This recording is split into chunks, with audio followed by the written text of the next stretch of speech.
This presentation covers the first part of Chapter 4 on skin and body membranes. And in this little section, we're going to talk about membrane types and their functions. Now, body membranes function to do a number of things. They cover body surfaces, so all body surfaces are covered somehow. Lines body cavities, forms protective sheets around organs, secretes fluid into closed spaces and into open spaces, depending on the nature of the membrane. We have a couple of classifications of membranes. Epithelial membranes make up the bulk of the types that we're going to talk about. This includes the cutaneous membrane, which is skin.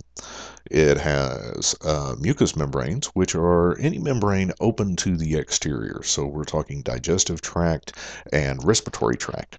And then serous membranes, which line organs and the spaces that the organs are in.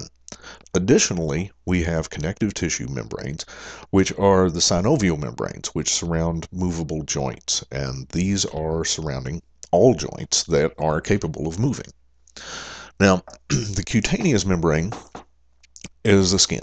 It is a dry membrane. It is the outermost protective boundary to the outside.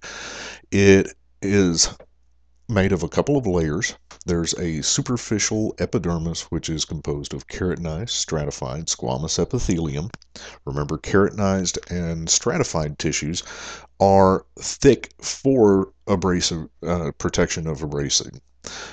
There is also an underlying dermis, which is mostly dense, irregular connective tissue. And this dense, irregular connective tissue is what we think of when we talk about leather. Generally, leather products have already had the epithelium and any hairs removed from them. This is just a view to show you the nature of the cutaneous membrane. It is skin. Now, mucous membranes, mucous membranes, the surface epithelium type depends on where it's located. For instance, the mouth and the esophagus, these are subject to abrasion, so we're still going to see stratified squamous epithelium, but we're also going to see mucus production. Now, within the respiratory tract, within the rest of the digestive tract, we have simple columnar epithelium, which has been adapted for absorption, but also releases mucus. There is an underlying loose connective tissue, areolar typically. It lines all body cavities that are open to the exterior. This includes the digestive and respiratory system. Again, we talked about how mucus in the respiratory system captures any materials that we breathe in. In the digestive system, it serves something of a protective function. As in the stomach, we have very strong stomach acids, and so the mucus prevents the stomach from digesting itself. As materials pass through the rest of the digestive tract, it has lubrication functions and helps with certain absorptive functions. In speaking of the mucous membranes, then, in the digestive or respiratory system are adapted for absorption or secretion. This graphic just shows a couple of, it shows part of the mucous membranes.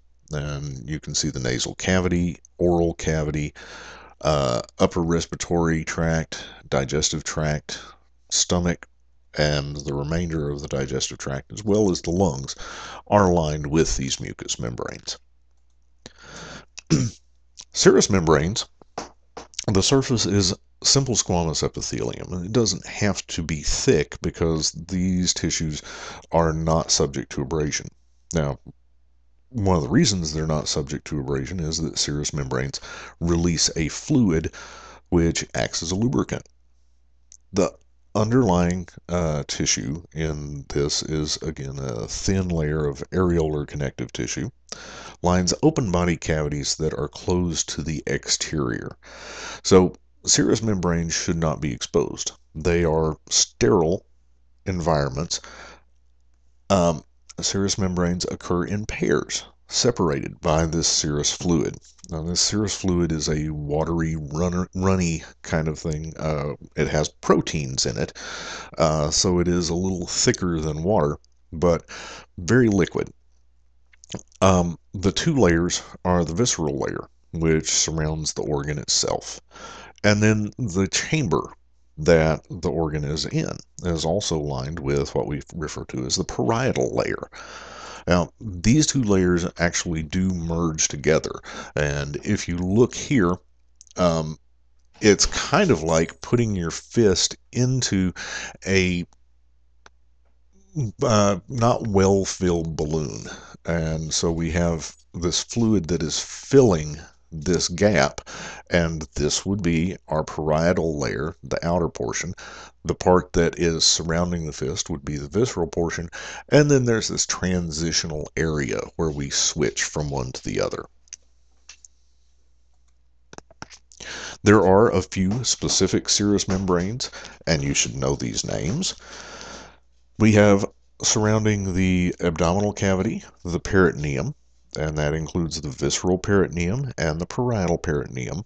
So the parietal peritoneum is filling and lining the abdominopelvic region.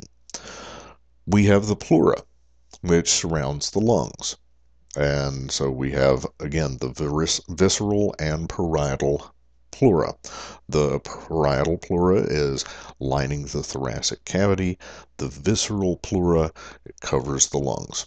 And then we have the pericardium, which surrounds the heart. And the heart is in its own chamber, which is the mediastinum. And so the visceral peritoneum is covering the heart, or I'm sorry, the visceral pericardium covers the heart. The parietal pericardium covers the mediastinum. Now, this is a view of the serous membranes as relates to the abdominopelvic cavity. The next category that we talk about are those connective tissue membranes, and these are synovial membranes. They do not have epithelial tissues. Connective tissue only.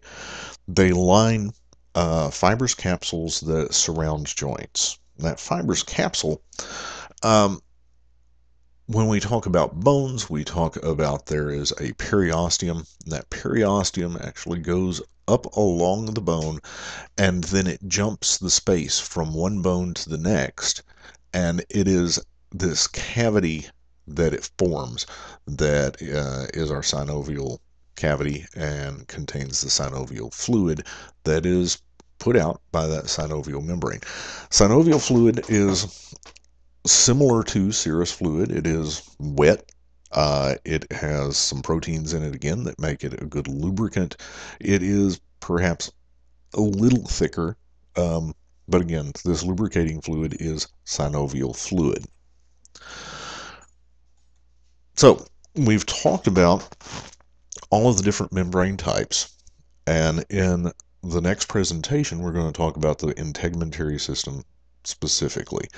Now, the integumentary system is the cutaneous membrane, and it does serve to protect internal structures from damage, prevents fluid loss, and is involved in temperature regulation.